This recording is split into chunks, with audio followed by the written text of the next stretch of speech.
I'm Jonathan Rhodes. I'm from the University of Queensland in the School of Earth and Environmental Sciences. And so I guess I'm an ecologist by background, describe myself as a landscape ecologist. I'm really interested in spatial environmental management problems. I'm interested in conservation planning and biodiversity. But I'm really interested in how we manage landscapes particularly, or design environmental policy and management to achieve environmental objectives, and that interface between policy and in ecology, I guess. And so over the years, I guess, become more interested in sort of the economic and social components of management problems, and trying to link the ecology and management. And most of the problems I work on are really spatial in a sense. So I'm interested in where to do things and when to do things. So I thought today I would talk a little bit about something we've been doing recently on looking at the value of, or strategic value of social network information for conservation planning. The other thing I was going to potentially talk about was landscape change and ecosystem services, but Maxim told me this would be much more interest to people. But if you want to talk about landscape change and ecosystem services, I'm happy to come and talk to you about that some other time if you want.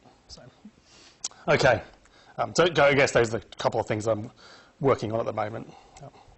Okay, so to give the context, and most of you will know this, so we know there's a sort of biodiversity loss crisis, and so this just shows the recent paper showing the cumulative extinctions, the percent of IUCN of threatened species, basically. And so from 1500, for lots of different taxa of species against some assumed background level. And you can see a big increase in biodiversity loss or extinctions, largely associated with industrialization and so on. And whatever way you look at it, you tend to find things are not brilliant for biodiversity. So this is an index of the Living Planet Index.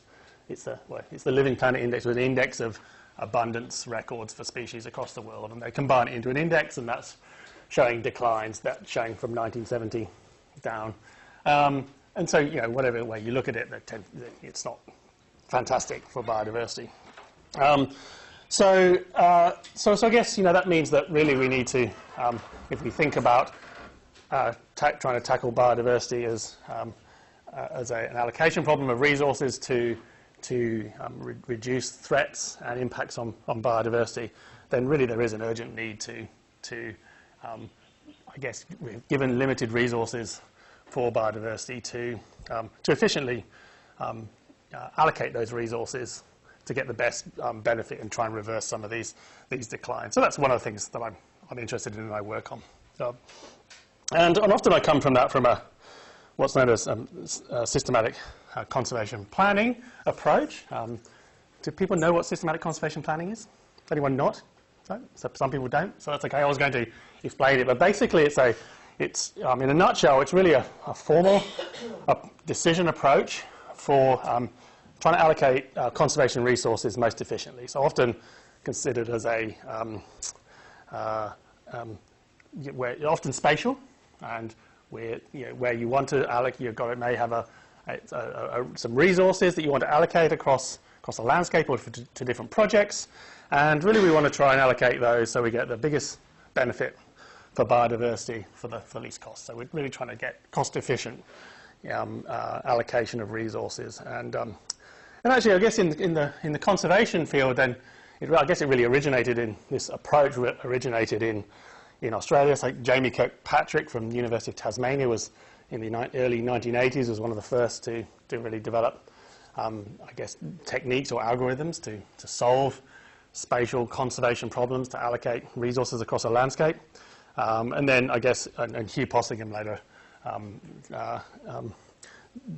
I guess, pushed that forward and developed software and so on. But largely speaking, so there's lots of different ways for doing it. And some of it, sometimes it's spatial, sometimes it's not. But essentially it sort of comes down to this sort of approach where really you're trying to take an objective decision approach And so where you're really being objective and clearly defining your problem, defining your goal. So what do you want to achieve from your conservation plan? So do you want to protect species in protected areas? Do you want to reverse population declines and so on? And really defining the decision problem, and then finding some way of usually an algorithm to then help you identify priorities. So that can be simple lists where you rank potential actions potentially to more sophisticated algorithms that solve large problems where there's lots of different choices of actions you could do. And I guess since the sort of these, I guess in the early stages when this was developed, really it was focused more on just developing algorithms to find your optimal strategy. But more recently, people have become interested in how do you implement and make conservation plans more effective and implementable. And there's been a lot of focus on things like stakeholder collaboration and how you do that. So really the use of these tools. Okay. So is that clear what conservation planning is? Yeah. So, and a lot of the work that I do, I guess, uses some aspects of this sort of framework. So really, I guess this was designed to do exactly what I was saying earlier, which was actually let's try and use our conservation resources effectively, most effectively, given they're limited. But I guess I talked about sort of that idea of thinking about implementation, and I guess people have realised that actually it's not just an ecological problem or a prioritisation problem. Actually, there's well, it's partly that, but there's the social factors that govern the success of conservation actions is really critical because firstly, the social factors can or, things like people's propensity to engage in conservation schemes, for instance, can influence the success of conservation interventions. And so that's sort of been recognised. So there's been, I guess, a big push to integrate more of the social components that influence the success of conservation activities. And here's just a couple of recent papers, I suppose, suggesting that we should do more social science and economics, and really those things that are not ecological, but also drive the success of conservation actions like protected areas or incentive schemes or conservation on private land and so on. And I guess so this sort of, and I think this is right. We should be factoring these things more into our conservation planning, and I guess there's probably a couple of ways in which people have tried to do this. The first way, well, I guess the first thing I was going to say, coming back to this, was that that's okay. So I guess if we're going to do this better, then we really need to be investing more in social science research and particularly in social data collection. And I guess, and I'll come to this in a minute, but I think if that's the case, then we also need to be efficient about how we allocate our dollars, resources to that task. So how do we, do we always, if we've got a particular problem, do we always invest in social science research? How much do we invest? Are there cases where we might not invest in social science research? So if we think about it again as a prioritisation problem about how we invest in research or data on social factors, then it also becomes a sort of an allocation problem or potentially a resource allocation problem. So that's what I'm going to come back to in a minute. But I'm just going to,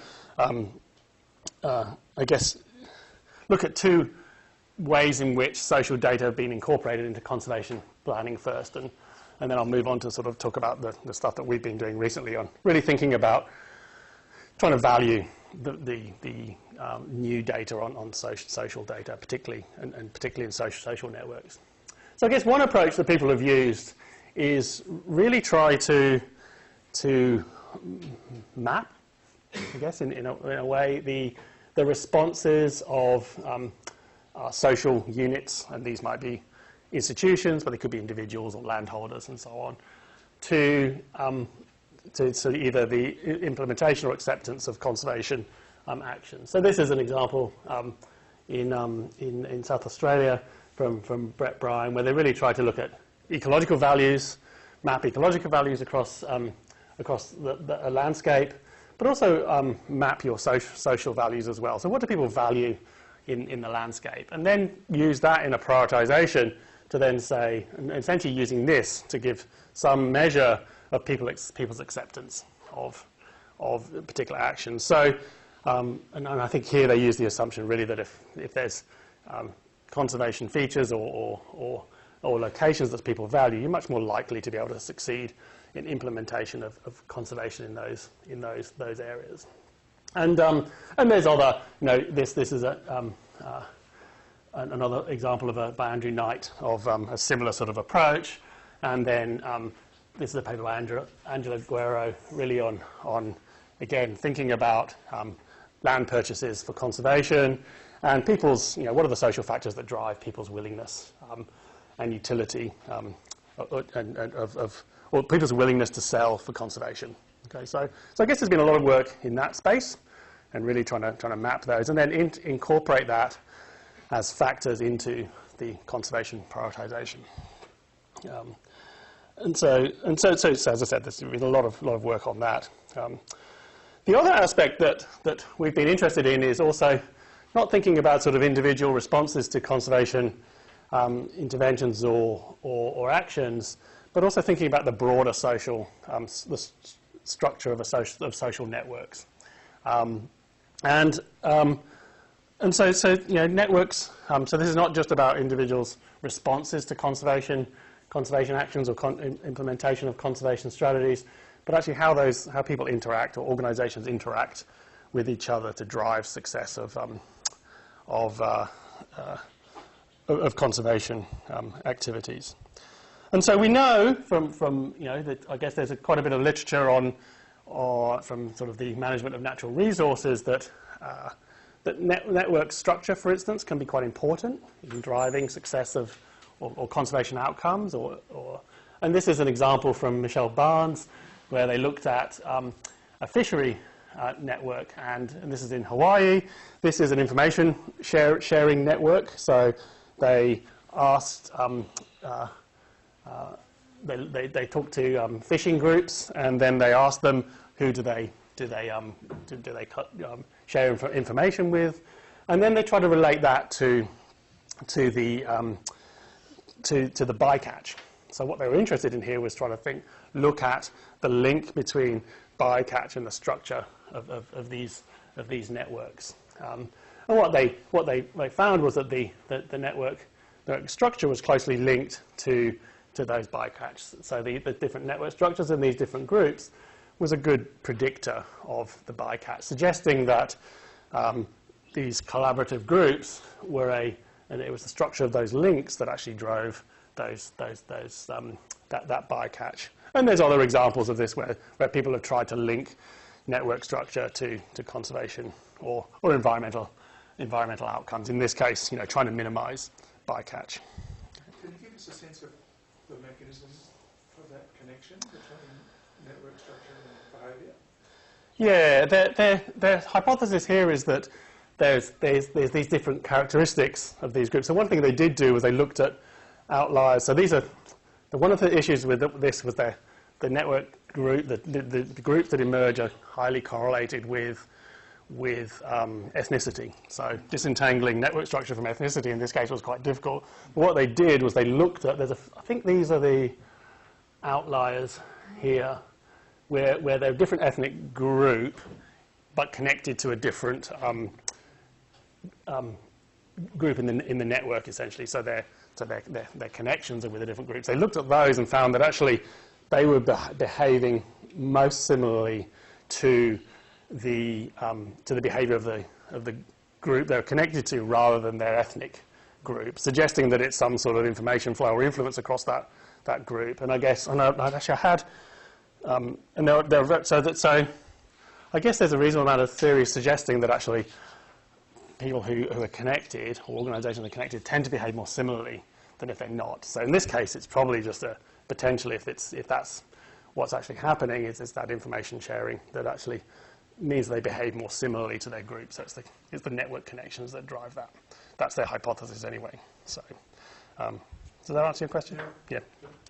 So I guess there's various ways in which networks can drive conservation outcomes.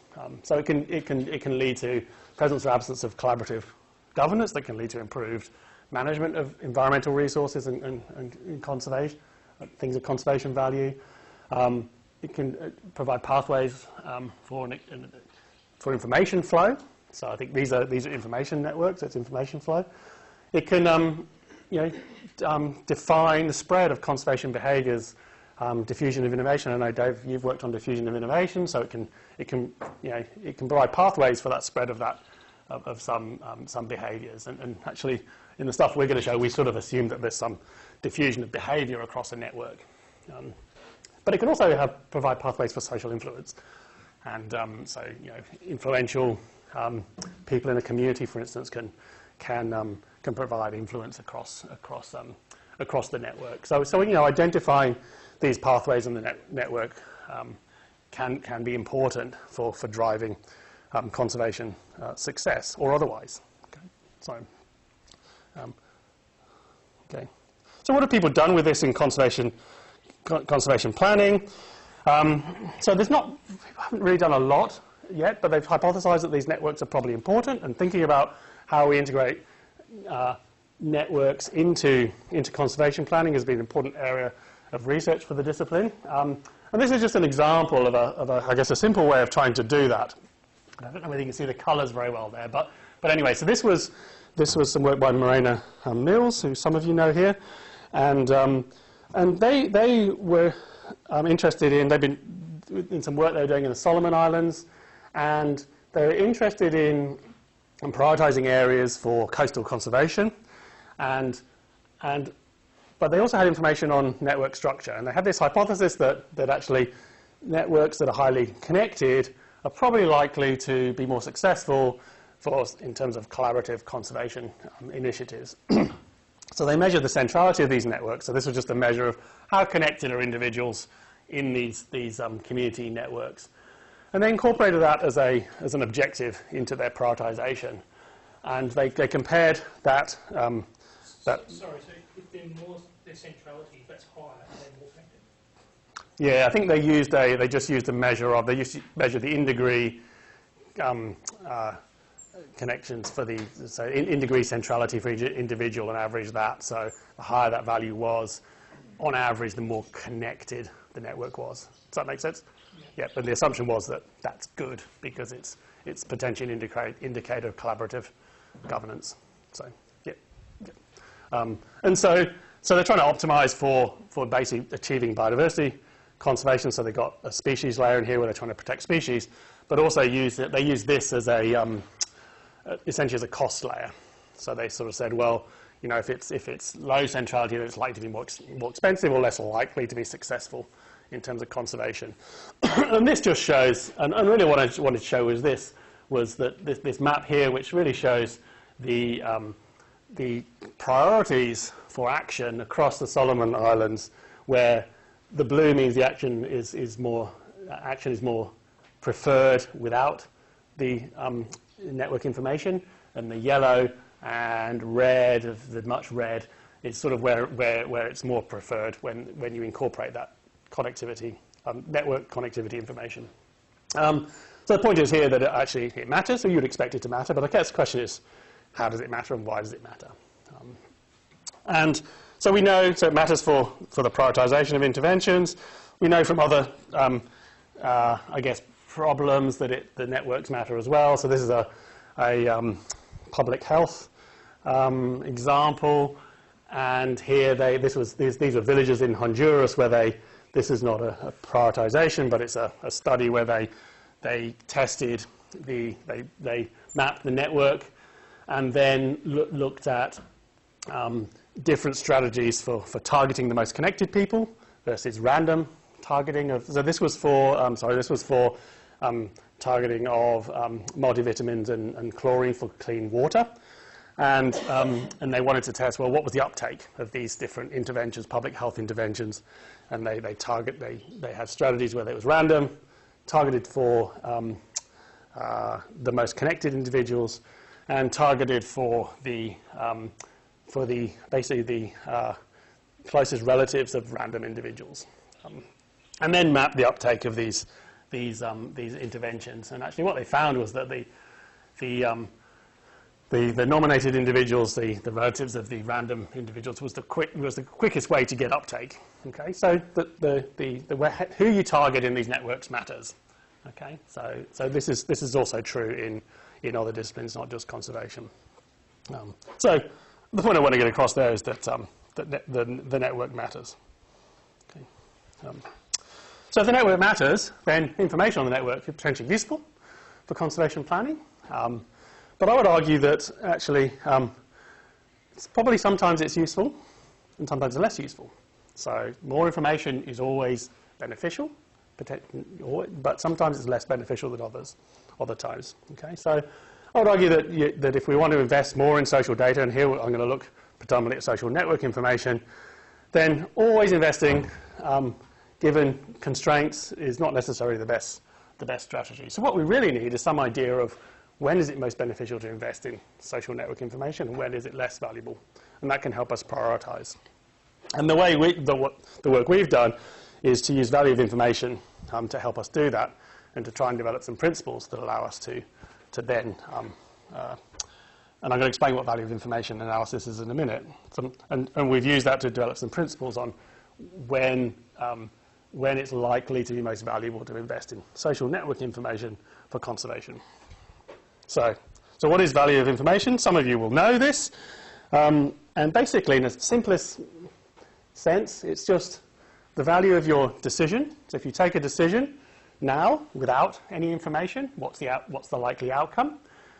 So that's this here. So that's one thing you can measure now. So we can either just make a decision now without any information. We can estimate what the outcome might be of that, and then we can calculate also, well, what might happen if we collected new information. So if we collected new information about the social network, what then? What's the outcome likely to be? And then the value of information is just the difference between those two values. So it's just what would be the likely outcome if we made decisions now with the information, with new information, and what minus what the value if we made decisions now without that information. There's lots of variance on this, which I'm not going to go into, but that's really the basic idea. Okay? So if we can use this, then we can start to say, well, what's the value of collecting information on social networks? So to do this, we set up a conceptually sort of common conservation problem, and this consisted of where I've got, these might be, we've got nodes or actors in our network. So these might be landholders, they could be farmers, but they could equally be institutions or communities. So I think the framework is sort of general, but we have these actors, and they are responsible for a site where we have species. Okay, and the number of species or the types of species vary across those sites. And we assume for our simple, I guess, investigation of this is that actually these actors have exclusive rights to the sites. Okay, so these might be landholders who have exclusive rights, for instance, to a property. Okay, and we assume that they can do what these actors can do one of three things. So they can continue existing management, which we call available in our case. I don't know why we call it available, but it's I guess we just assume it's available for the other strategies. We assume that they could engage in a long-term conservation activity. Okay, so we assume that they can engage in that conservation activity, but they'll only do that if they're incentivized to do so.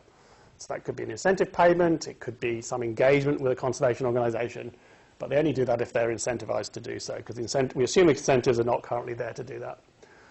Or they can develop, which means that they use the property or the site for alternative land use, which we assume results in extinction of the species at those sites. Okay. But we also, then we have a conservation manager. Well, the conservation manager is really trying to make decisions, and I mentioned that actually they can only make this decision if they're incentivized to do so. So we have a conservation manager. This could be this is someone who's trying to achieve conservation goals, can engage with any one of these actors and to incentivize them to undertake some sort of conservation activity. So that's the decision problem. This person here, or organization, is trying to make decisions about who to engage with. But we also assume that they're connected. So these individuals are connected, and based on, and they have connections between them, and based on theory, we assume that if they're connected, they're more likely to behave more similarly. So connected actors will behave more similarly than actors that are not connected. And so that's sort of and I think there's reasonable evidence to suggest that that's often the case. So this is their behaviour, and the choices of behaviour are likely to be more similar among actors if they're connected. Okay. So how do the sort of dynamics evolve? So as I said, these actors won't engage in a conservation activity unless they're incentivized to do so. That's the conservation manager's decision who to engage with. But let's assume the manager engages with this actor here. So they might be able to incentivize this actor to reserve, for instance. So undertake some sort of conservation activity. We assume that means these species are protected if they do that. But some sort of long-term, it could be a covenant, it could be some sort of payment for ecosystem services or environmental services over the long term. So we assume they're protected. At the same time, there's a background rate at which people or actors are choosing to develop. So this actor here might, in the next time step, decide to develop, in which case we assume we lose these species. Okay? But remember, we have connections between individuals or actors. So assuming this one here, the one that's developed is connected to this one, then it's more likely in the next time step that this one will also develop. So there's a dependency between the two, the behavior of the actors. And if these two are connected, then if the conservation manager chooses to engage with this individual, it's more likely that this actor will decide to engage in that conservation initiative because it's connected to someone who's already expressed that behavior. Okay, so that's, roughly speaking, the dynamics, okay, of the system. So it's pretty simple. It's basically it's a sort of typical model of behavior spread through a network. Well, the question is between in the middle there, between why wouldn't there be influences between these two so that that could possibly be an influence there? This one influences the decision to reserve. Or backwards. Yeah. There could be. Yeah, we don't incorporate that into our model, but there's lots of different ways you could. You can have multiple connections. You can, yeah. And in a way, in our model, we sort of have two types of connections. One is the influence of sort of those actors who are deciding to develop and the connections that are influencing the reservation behavior. But there could be interactions between them, but we don't assume that. I also make an assumption that if there is a connection between two actors, there's a higher chance that they will behave similarly. Yeah. But I'm not sure this is always the case. No. In some cases, it can actually, there's an opposition. Yeah. Maybe. Yeah. Yeah. That's right. It's possible. Which you get different patterns. But I guess there is reasonable evidence that does occur. But you're right. There's exceptions to these things. But we had to make some assumptions here. Yep. And also these connections depend on what sort of connection you have. Maybe family, friends, or the connection is to conserve environment or get more yield. It depends on what sort of connection you have and how you behave. That's right, exactly. Yeah. I mean, we've assumed these are really either information flow or some sort of influence from one individual to another. So it's probably, it's that sort of information flow that sort of, but you're right, there could be other types of connections. I mean, these could be competitive connections, for instance, in which case you might get the opposite, where actually people tend not to behave, or they compete, so maybe they choose all different strategies. So, yeah. Only one of them receives this good incentive, the just information, We assume that each time step only one. You could assume more, but we just, yeah. The incentive, I don't make any assumptions really about what the incentive is. It could be a payment. It could be some sort of engagement with a conservation organisation, just to encourage people to, say, adopt a covenant, for instance. Sufficient incentive to prompt the behaviour. It is, yeah. So that's the idea. It's some sort of incentive that prompts behaviour change. But then only one of them receives, so one receives a payment, let's say, Yep. but the other one doesn't, could adopt the same behavior. Oh, yeah. So in this case, in the development behaviour, we assume that can happen at any time, but the reservation behaviour can only, so this incentive always occurs. So there is always an incentive to develop. It could be a profit maximising incentive to develop, but the incentive to reserve is only there if they're incentivised to do so. So Okay, so both of them receive the incentive. yes. So in the first time step, this one is engaged and receives the incentive. In the second, this one receives the incentive. But there's also a chance, even if they are incentivised to do so, they decide not to take that up. So it's not, and that's realistic. That if you offer to buy someone's property, then they may decide not to take it up. Yeah. Why would you incentivise someone on the left, if you like, with only one social connection first? Wouldn't you be better off? Yep, this is just an example. I'm going to come to that in a minute. Yep. So you can act strategically in this case, and that's where knowing the network becomes important. So, yeah. That's the maths. It's basically, I'm not going to go through it, I don't think, but if you're interested, I can send you the draft paper if you like. And if anyone's interested in knowing, and basically it's a stochastic Markov process. So the transitions depend on the network connections, and they depend on which state you're in, whether you're available, you've already reserved, or you're developed. If you end up in reserved and developed, you stay there. You can't move from that. So these are what we know is called absorbing states. And then it depends on the number of connections of people who have developed and not developed, or developed and reserved, and basically some background rate of transition from one state to another. So the maths is if you connect it, you're more likely. Yeah. So that's it. That's right. Yeah. Yeah, basically. Yeah. So if you're connected to people who have adopted a certain behaviour, you're more likely to follow that behaviour. Yeah. And it's controlled by a parameter, or we can vary that. So it determines the transition probabilities between. Yeah. Yeah. And yeah. The fact that you've got a Markov process, what does it imply in terms of the memory? Right. There is no memory. Yeah. Yeah. So yeah. But you could have memory. So that could be important, but we don't consider it. Yeah. Yeah. Okay. So we set up a decision problem, and we have, as for all decision problems, really, we have a list of possible states that the system could be in. So we've got a whole bunch of networks, nodes, actors, and each node can be in available, developed, or reserved states. We have a bunch of actions. In our case, for simplicity, we just assume the action at each time step is the conservation manager needs to decide who to engage with and incentivize. And then we have a constraint, which is they can only do one of those. They can only choose to engage with one actor at each time step.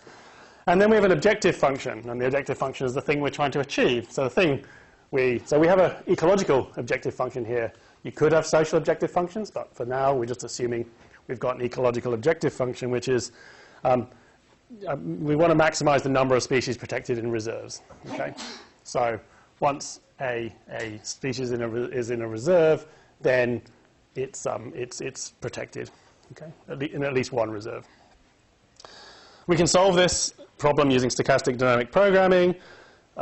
We can do it up to about 10 nodes, so we can only find the optimal solution exactly for up to 10 nodes. I'm not going to go into how we did that. Again, if you're interested in that, let me know. I'm happy to talk about it.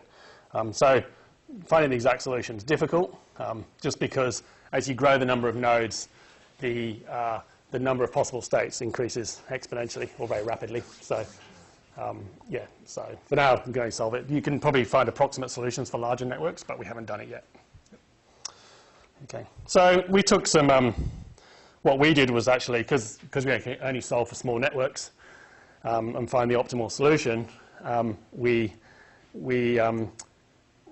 did it for, we basically took different structures for small, what we call motifs, so small networks, and these were 6-node networks, and we chose networks, in this case 5 networks, largely related to how centralized we thought they were, largely because we hypothesized that centralization would determine the need to target particular nodes strategically to influence actor behavior. So you can actually, so centralization really suggests, of a network, basically says, are there particular individuals that are particularly highly connected? So the hypothesis is that if you want to strategically influence behavior across the network, either influencing the spread of reservation behaviors or preventing the spread of development behaviors, then knowing who those really highly connected individuals are is probably likely to be quite important. So we chose networks that were so the yellow here is the centralization, is the closeness centralization score. So this is how, are there particular individuals? Closeness centrality is the connections between actors to all other nodes. So if it's a high centralization score, then there's one or a few actors who are particularly highly connected to everyone else. And then the density here, the blue lines, are just the density of links relative to how many links you could possibly have, which we didn't really focus on, but actually becomes important later on when we think density matters as well. But then we also were interested in, so that was sort of, we were interested in looking at this across different networks and how, and I'll talk to it, I'll explain a little bit how we calculated the value of information. But we also varied the distribution of species. So this graph shows different nodes, 6 nodes, and then we had, in most of our simulations, we just assumed there's 20 species, but the results hold for more species as well. And we can distribute those species in what's known as a nested pattern, which is the top, which basically means that those nodes that are most species, the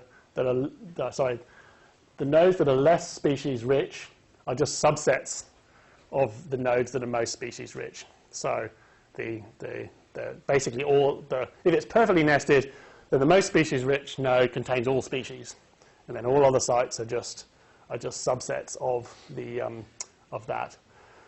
To random or to a completely unnested situation where actually there's different species in different nodes. And we hypothesized, and there's evidence for this in the conservation planning literature, that can really drive how many nodes you need to, or sites you need to protect to capture all species. In the top case, all you need to do is protect the most species-rich site, and you've achieved protection of all the species. In this case, you probably need to protect more sites. So our hypothesis in that case, all you need to know is probably where the species are, and you can protect the most species-rich site. So we suspected that's going to be important in terms of the value of knowing the network as well. So what did we do? So we calculated the optimal strategy, assuming we didn't know anything about the network, and then evaluated what the outcome would be, assuming we didn't use any network information. And then we did the same, assuming we had information. We had that network information. So it's 2 extremes. Had no information versus we had information. Then using the value of information calculation I showed you earlier, basically looked at the difference between the 2, which gives us a value of knowing the network. Okay. And then this shows for each of our network shapes, this is the average value of the social network information. Generally, and this is the % improvement in the number of species protected in reserves. And as you can see, that in general, this is increasing centralization across these networks. The value of information goes up as centralization goes up. But generally, the value of network information is pretty small in this case. It only goes up to about 9–10%. There are other cases where, under different parameterizations, that it goes up to about 30–40%. So this is just averages. So the value of information for the star, is that because the chances of choosing the central one are reduced? Yeah, so you get, for the star, basically, the most connected individual or actor is that central one. So you really need to know who that actor is, because if you don't, it's strategically valuable to know who that actor is. And if you don't know who that actor is, so if you don't know what the network is, then you lose out. Whereas here, it doesn't really matter so much. So there's no one actor who's highly influential. So you don't need to know who that actor is necessarily, because each actor is essentially equivalent. So if they're equivalent, then why is there still one and You won't do any value. why is there any value? Because there's always some value. There's heterogeneity in the species, and so if you've got high, if you've got high species, if you say these two sites had high numbers of species, then it might still be valuable knowing that they're connected, because you might be able to strategically influence this actor to either not develop or to reserve in the next time step. So there is still some strategic value in knowing, and each particular instance, so the value is never zero. There's always some value. So that's a key point. There's never zero value of knowing the network. But it knows the distribution of species. Yeah, we assume, perfect information. So it's idealistic because you probably won't know that. So view with a ring, there's less value on the first decision, but there's value on the second one. Yeah. You want to pick presumably the most opposite person. You don't want to pick the person who's next to you. You want to move. That's right. Yeah. So once you've made your first decision, and then you know the state in the next time step, you know which decision you made previously, then and you know who's developed and who's reserved, and then that's right. So so probably I don't think we haven't really looked at. I wonder how you could look at how the value changes through time, but we haven't done that. But sort of imagine you sort of go opposite, wouldn't you? Yeah, possibly. The one who's furthest away from the one you picked, if they might have more influence. It depends on. I guess it depends on the distribution of species too. You have a higher probability of getting to the person who's influenced by the one who's already been picked. That's right. Yeah. I've got an example actually where so this is just simulated, but there is one example. Hopefully I'll have time. We'll get to it in a second where we apply it to a real system, and it shows how the sequence of we haven't really tracked the value of information through the different decisions, but it shows us how the sequence changes once you account for the network. So might help. Yeah.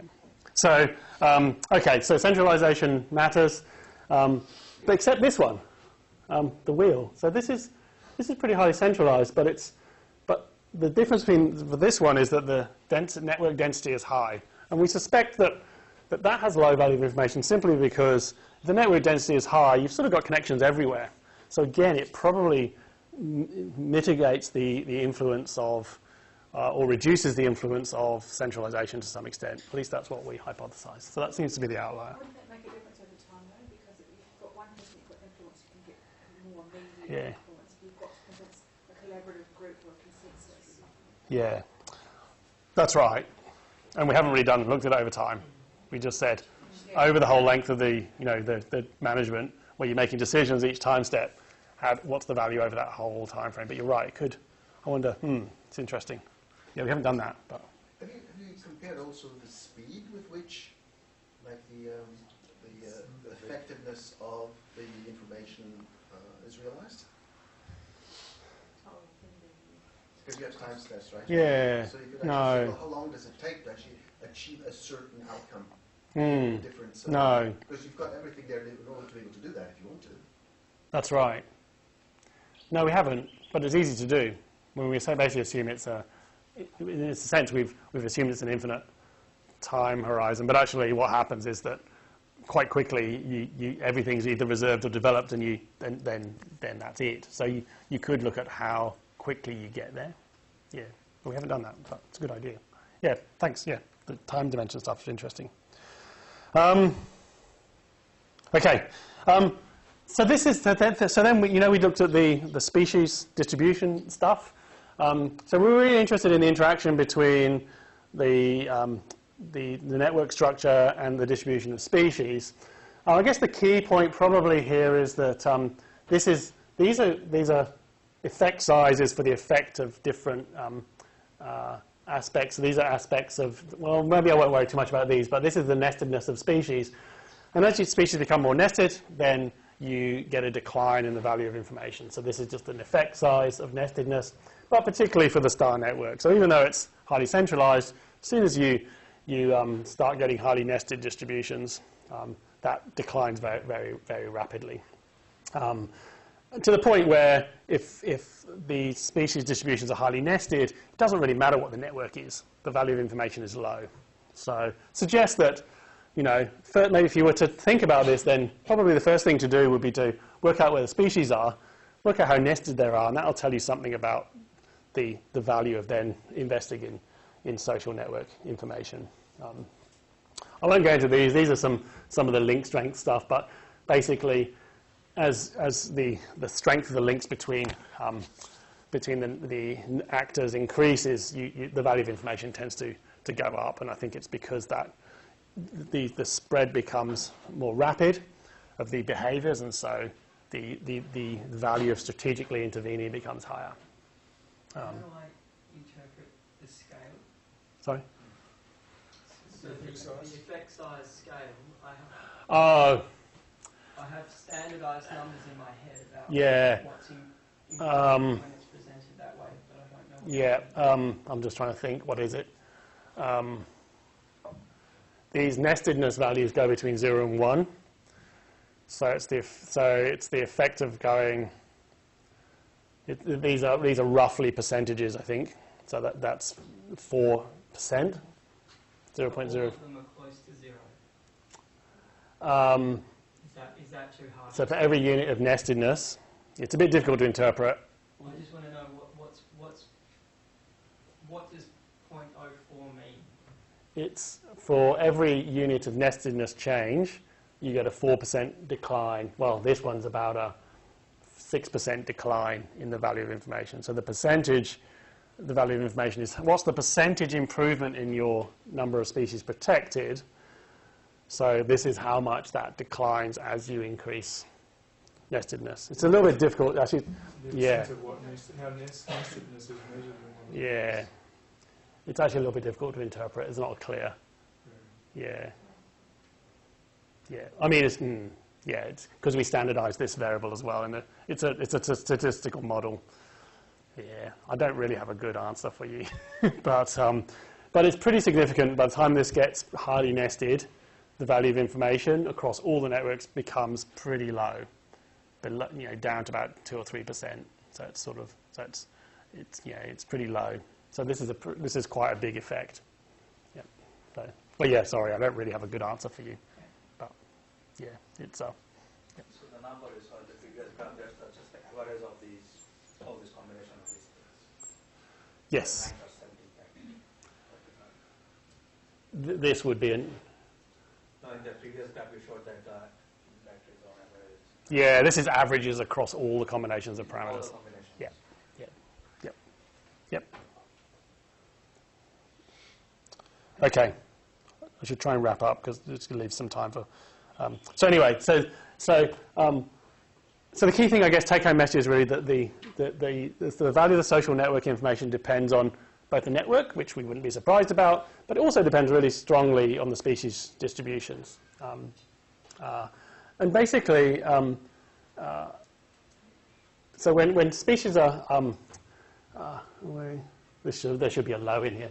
But basically, the value of network information is always low when species are highly nested. So if you've got a conservation objective, species the species that you want to protect are really concentrated in one or a few sites, and the network really doesn't matter too much. Okay, so that if you're thinking about if you know something about a system, and you have this sort of conservation plan in mind, you might want to know something about the species distributions first to tell you something about then, well, do we then go on and collect social information? So I guess this has been alluded to before on people working in the Cape Floristic region in South Africa, where they've suggested that actually there's so many unique plants that every site has a different set of species. So actually everywhere is equally valuable. So actually we don't care, in those cases we don't care about the biological information. All we need to know is how do we protect sites, and then that's a social an economic question. So it's sort of been alluded to, I guess, but we sort of formalised it a bit here. And otherwise, if the species aren't highly nested, then the network information is most valuable when it's highly centralised and perhaps where we have low density of links.